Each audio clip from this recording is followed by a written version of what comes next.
রজত পাল, সীতার ভূমিকায় সুচরিতা সাহা। রাবণীর ভূমিকায় অভিনয় করেছে শ্রীময়ী মুখার্জি। মন্দোদরীর ভূমিকায় অভিনয় করেছে অলীনা চক্রবর্তী। সুর্পনাখার ভূমিকায় অভিনয় করেছে পৃথা দাশগুপ্তা। লক্ষণীর ভূমিকায় অভিনয় করেছে চিত্তব্রত মান। হনুমানের ভূমিকায় অভিনয় করেছে সমরেশ মাইতি। নাটকে আবহ সঙ্গীতে রয়েছে কৃষ্ণেন্দু ঘোষ। ধ্বনি প্রেক্ষাপটে রয়েছেন লাইট হাউস, ওনাদের জন্য একটা জোরে হাততালি। প্রজেকশন এবং মঞ্চসজ্জায় রয়েছে অভিষেক ভট্টাচার্য।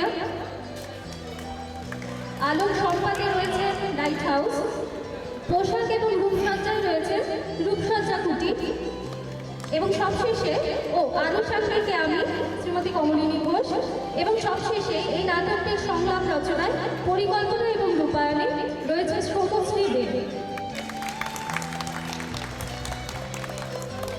ধন্যবাদ।